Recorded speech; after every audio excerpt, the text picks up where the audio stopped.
This is Pixelated Audio, episode 139, featuring Treasure Conflix.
All right, welcome to Pixelated Audio, a podcast focusing on game audio, its history, and the people behind it. We're your hosts. I'm Gene, and this is Brian.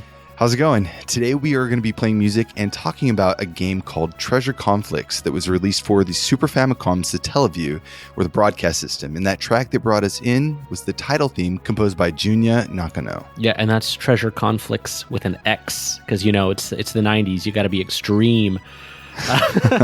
But I love that track. It's really uplifting. It's very like there's sort of this anticipation, and you're just waiting to kind of for the track to let loose, which it does, you know, about 20 seconds in. This is a very Squaresoft Super Famicom era track to me. It's a very kind of floaty, has some Final Fantasy, some Chrono Trigger in there, maybe a little bit of it's got that kind of wafty, airy airship feeling to it, I guess. I totally get that. And, you know, everybody always talks about Konami developing a house style. No doubt Squaresoft also had kind of developed its own style. And this is a Squaresoft game, make no mistake. But, you know, it's like they have their samples, they have their like, oh, well, these are the tricks that really work well on this hardware. So it's, even though this is not any of the main composers that you know, it still feels like it's in that kind of style, that wheelhouse, if you will.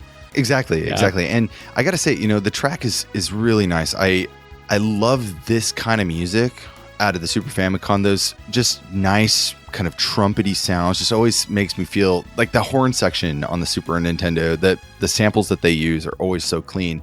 The thing that's a little disappointing is the kind of lackluster bass, and the percussion line's a little bit kind of but I think they tie it all together real well. And so it is a really nice track. True, I agree. And I have to say, for me, the thing that's always super nostalgic is the string section, and especially, you know, the cheap loop points, but there's something so like iconic about it that I love the sound, even though it doesn't sound realistic at all. But yeah, anyway, let's talk just a little bit about the game before we move on. Treasure Conflix was a downloadable aerial dogfighting and RPG hybrid from Squaresoft. Kind of an odd combo. And it was originally released in February of 1996 for the Nintendo Satellaview Broadcast service, which was an additional add-on for the Super Famicom. The game is split kind of between these weird modes. You have Mode 7 Combat, and then Light RPG Exploration, where you walk around in, you know, towns and talk to townspeople, buy items, get things for your ship. It's not too much to it, actually. That's about the game. Yeah, and I played it for a little while, actually. It's just like you said, it's got the two modes. The one is like kind of like bunkers, where you can go in and talk to different people and get new items and do some research on upgrading your ship. And then these dogfights are Mode 7. It's a little bit strange, and it's not that exciting. But yeah, you fly around this world that looks just like any Mode 7 Super Famicom game you could think of. Exactly like the intro of Chrono Trigger, like yep. Right when you're flying in. and or Final Fantasy 6 or 3, whatever you want to say, but it's not that impressive after the first like 5 seconds. Yeah.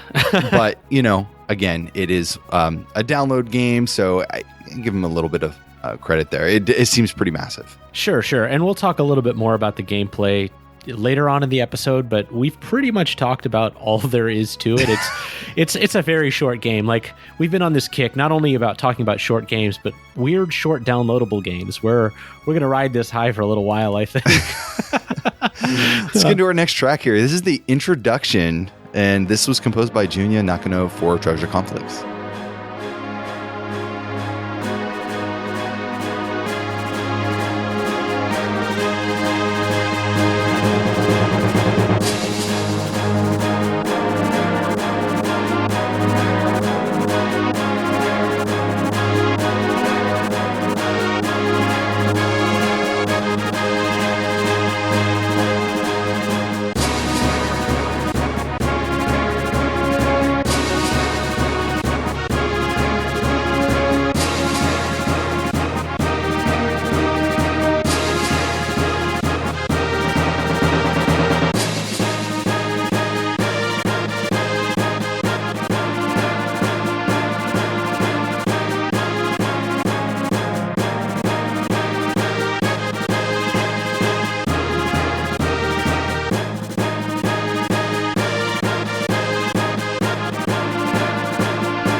That was the introduction track from Treasure Conflix, composed by Junya Nakano.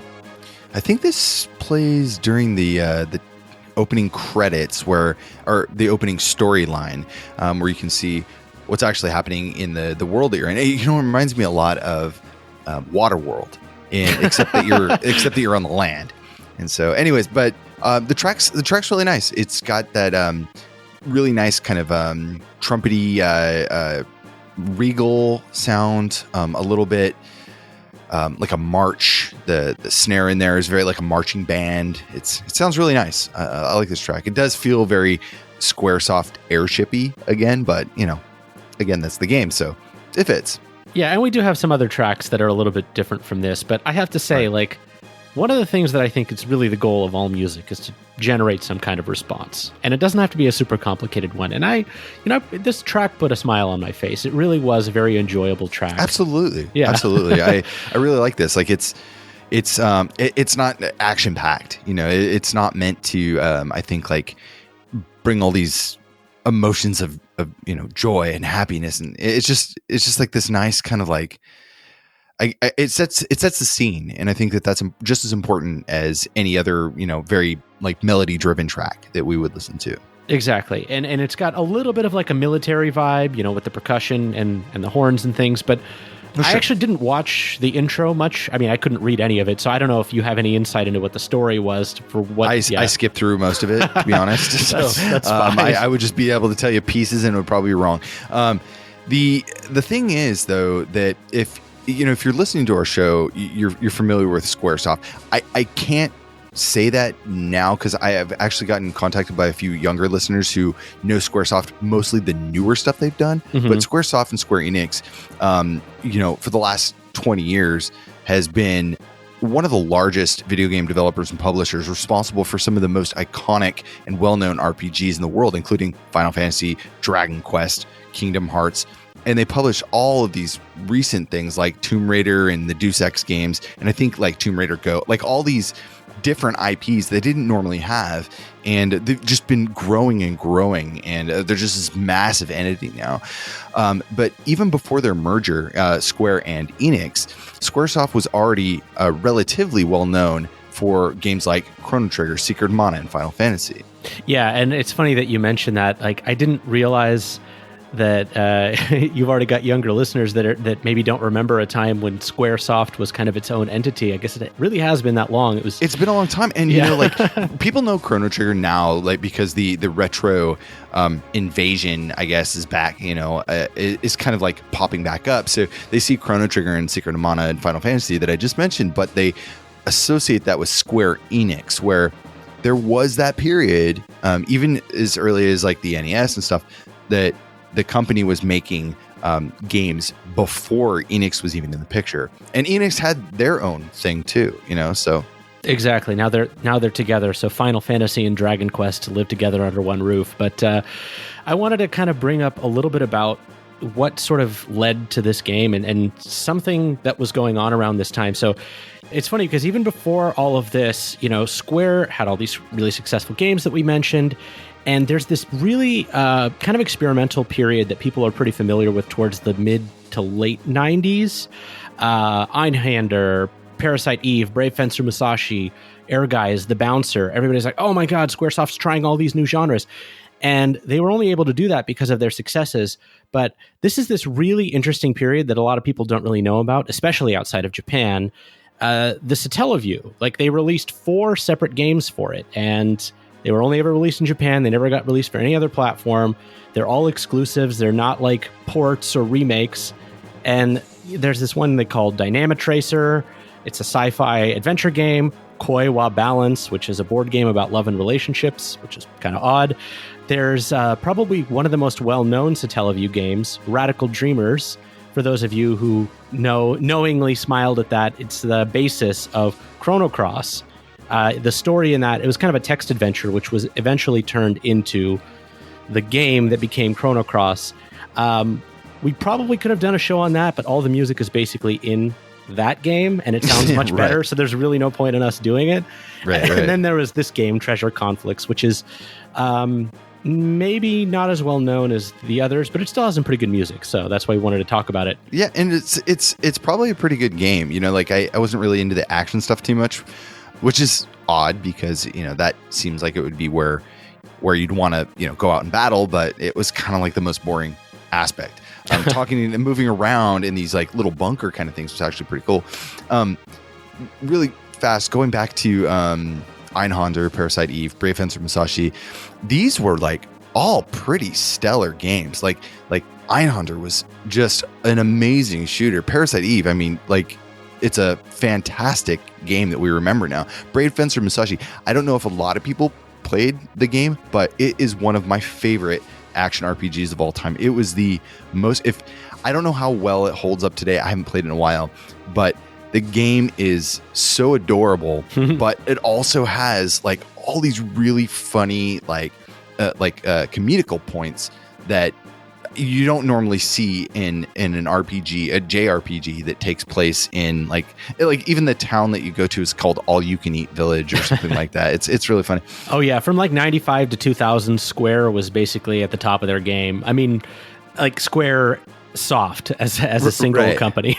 Right. So I mean, they put out like just incredible stuff. Even the roll of the dice that they did, it ended up being just phenomenal stuff. Did you ever play The Bouncer? I didn't. I think I got panned a little bit because it was this weird like beat 'em up game where it was really weird. Yeah, but that just goes to show like they could make these games and people would still be willing to give them a shot, and most of them turned out pretty good. So yeah, and then Final Fantasy: The Spirits Within came out, so they were a little bit more conservative for a few years. So let's get into our next track. This is the world map theme from Treasure Conflix.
That was the world map theme from Treasure Conflix on the Satellaview.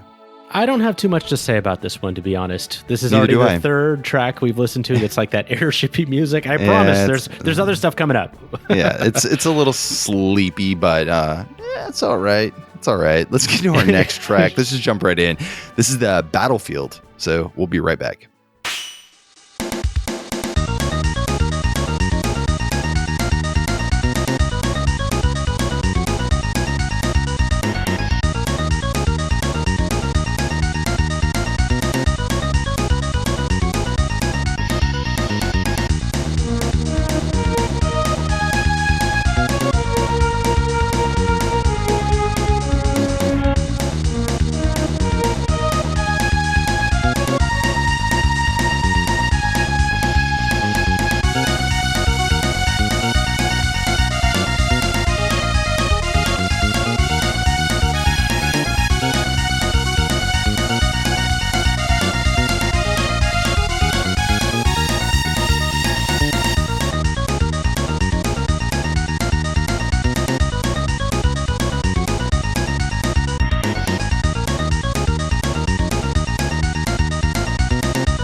All right, that was the Battlefield theme, composed by Junya Nakano.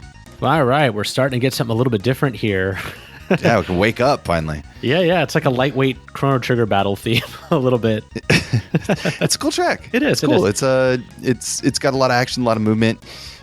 It's the battles again are not that fun, but this music, it adds to the excitement, I guess. Yeah. Yeah, it seems like it serves its purpose. Like I watched video of this, and it looked for like a real-time airship combat thing, which I don't think that was Square's expertise at the time. Maybe still isn't, but it was a cool experiment. I like when people and companies try new things. Yeah, for sure. Junya Nakano, I don't think we've talked about him on the show before. Not really, no. It goes by a few different names. I think, let's see, there's like J Nakano, Nakanoti is also like one of the aliases. Nakano X 108 and Nakano Junmaru. A few different names. So you might see him those different pseudonyms.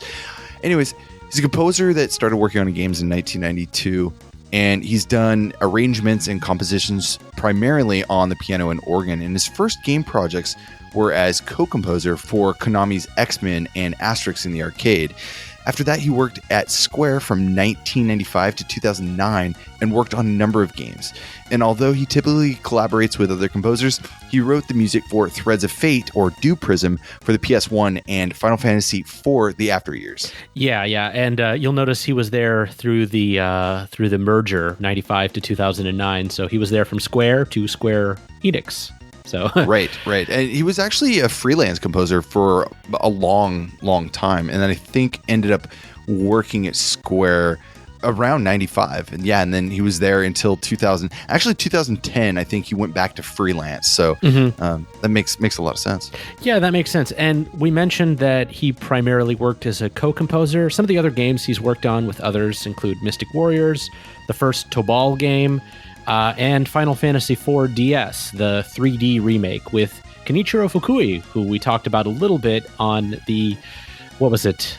One of the Symphony episodes. I can't remember which one. One of them. Yeah. That was a fun one. I actually bought that when it came out and replayed through it. It was a lot of fun. Yeah. And I wanted to make special mention of this. He collaborates quite often with one of the more well-known Final Fantasy composers these days, Masashi Hamauzu. Together, those two worked on Front Mission Gun Hazard, Musashi Samurai Legend. Which one was Gun Hazard? I think it's the second or third Front Mission. Don't quote me on that. It released in, I think, 94. 5 or 6. When I was looking at the credits, it's one of the earlier ones. Final Fantasy X, Final Fantasy 13, and the Final Fantasy X and X-2 remaster. So some of those were original tracks, some of those were arrangements, and it wasn't just the two composers. Sometimes it was a larger team, but they've kind of collaborated quite a lot over the years. I mean, that's going back 20, 25 years, and the X-2 remaster, I think, was only about 5 or 6 years ago. So was that really only 5 or 6 years ago? It might have been 8 years ago. Like, don't quote me on that. You know, another one of those. Anything that comes into like dates, but like after 2000 is basically like 5 years ago to me. So you know what? Like, let me check right now. Final Fantasy X remaster. Oh, while you're looking up that 2013, 2013, December, 2013. So about 7 years ago. It was like 8 years ago. And I was thinking too, Squaresoft. When did they merge with Square Enix, or Square turned into Square Enix? 17 years ago. I know. That wasn't not like you could be like an adult and not know that. Yeah, like, I know exactly. We're not going to talk too much more about him, but I have some friends at VGM Online that did a great interview with him, so we're going to post a link to that in the show notes. They're a really great website that does a lot of artist profiles and interviews, and I'm sure we've mentioned him before. Yeah, I'm sure. Yeah. We should actually have Junya on at some point. We need to start doing interviews again. Yes, after this disaster of a year ends, and then maybe we'll get back into it. But let's take a break of talking here and get into the town music composed by Junya Nakano for Treasure Conflix.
That was the town theme, composed by Junya Nakano for Treasure Conflix.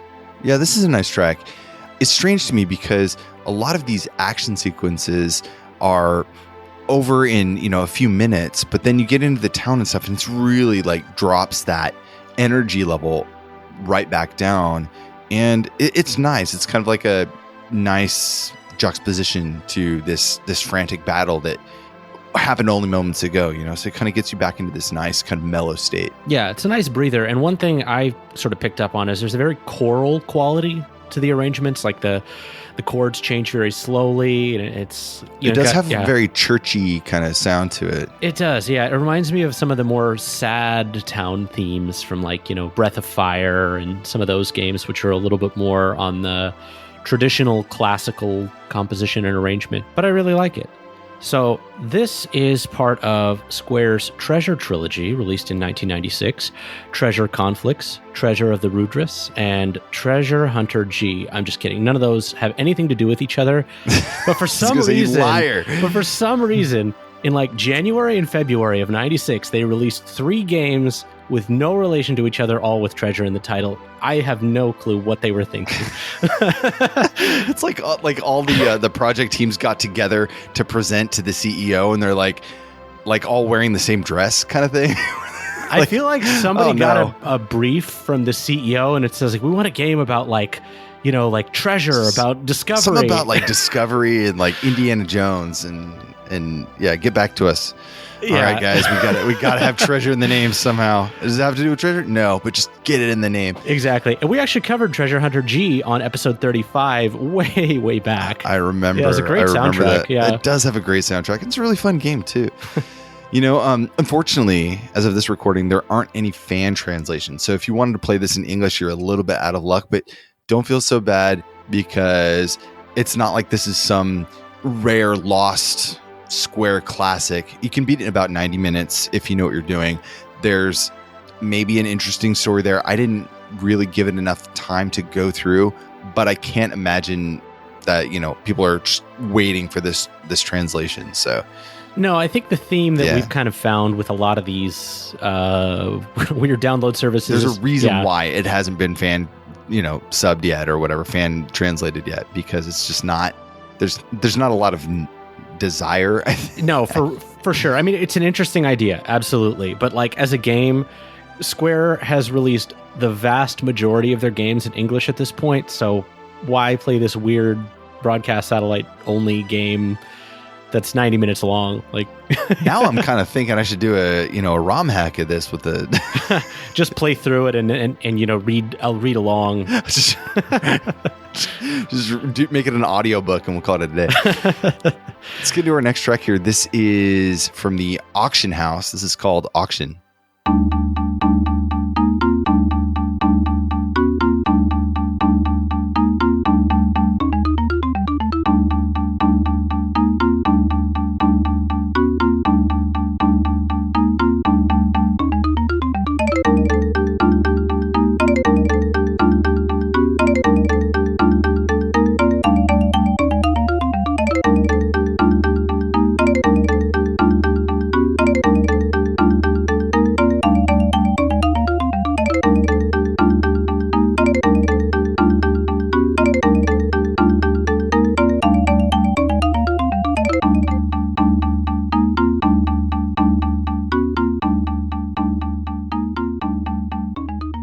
That was the Auction or Auction House track from Treasure Conflix, composed by Junya Nakano.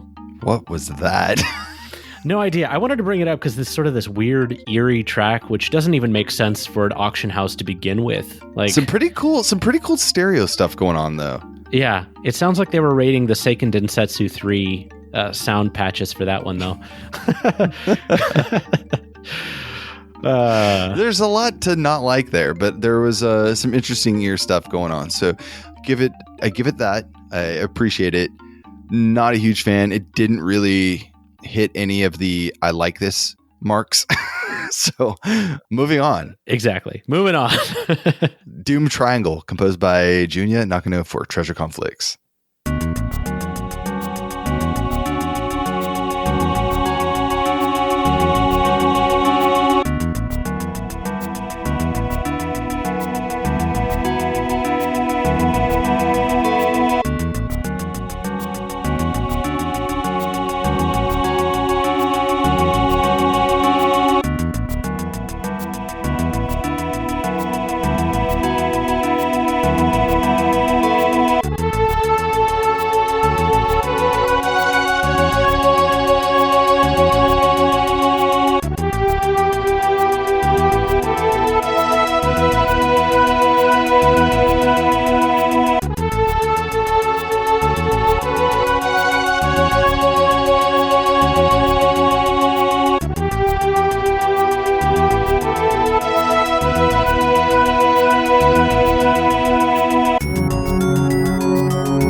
That was Doom Triangle, composed by Junya Nakano for Treasure Conflix on the Satellaview. Yeah, a lot of the choral aspects that you were talking about, kind of throughout the soundtrack, make a return here. I like the aimlessness of the keys that we heard in the last track, which I was given a little bit of gruff for, but I do like that because in this situation, especially because it has more of a purpose. There's that call and response with the bass kind of dancing from the left and the right, but as the trumpets come in, it actually turns into this eerie track. I like that. I think it turned out really good. Yeah, absolutely. I think this is one of my favorite tracks in the game. It has a very, very cool energy to it. Like it's eerie. It's not like creepy, but it's definitely a little bit suspenseful. And especially towards the end, like the tone of that really high triangle sound, which, maybe it's because it's called Doom Triangle, I don't know. But it really fits the track. I think it does have that sense of foreboding. And, I can't imagine that any one of these tracks is like going on for like 20 minutes at a time. So I think it's being fairly short works. Right. I mean, even the action sequences, I'd never spent more than like 4 minutes or something on. I played it several times. So I could see that being, like all these are relatively short, for the most part. Exactly. Yeah. Yeah. Anyways, let's listen to the ending track composed by Junya Nakano.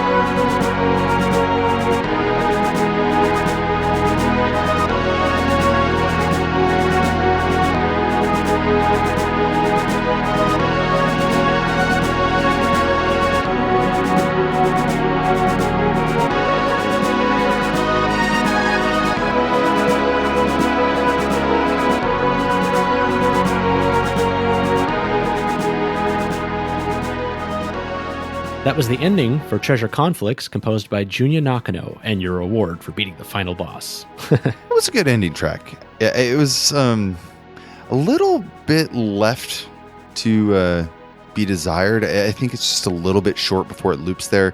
I was hoping for a little bit more kind of crescendo towards the end and maybe some new instruments. Played it safe the whole way through. It wasn't a bad track. A good way to end the game, I guess. No, I agree with you, but of course, a little bit was saved for the very final track, which, as usual, we'll play at the end of the show, the staff roll track. But in the meantime, today, we covered Treasure Conflix, composed by Junya Nakano for the Super Famicom Satellaview service. I wanted to talk so much more about Satellaview, but we are saving that for a show very soon because there's a lot more to talk about. If you want to know more about the show, you can check us out online at pixelatedaudio.com for our show notes and the track list. We can also be found on Twitter and Discord. And the link to our Discord server is on the website. And we also post it, I was going to say in Discord, but that doesn't make any sense. It can also be found on Twitter or wherever. So take a look. Great conversations. If you like the show, we really invite you to leave feedback or a review on iTunes or however you listen to your podcast. So that's appreciated. And we have been receiving quite a few comments and emails and things like that. We'll make sure to get back to you however you respond to us. We do appreciate it, and we'll try to get to some of those shows when we can. But in the meantime, if you're new to our podcast, make sure to check out some of our past episodes. We've done some about some interesting video game obscurities over the last couple of years. A-Warg for the Sega MegaNet, a download service. We had 133 Hover Racing, which was an indie game for the PS1. And 109 Japan Pro Golf Tour for the Nintendo 64 DD, which is a very rare system. Yeah, well, the DD is kind of like the Satellaview a little bit, kind of like a sequel. It clipped onto the bottom of the system and call it a day, something like that. Also, you can listen to episode 35 again if you really want to hear some awesome Super Nintendo RPG music with Treasure Hunter G. That's definitely one not to be missed. And finally, the track taking us out of the show is the staff roll, composed by Junya Nakano. Thanks for listening, and we'll see you back shortly for the next episode.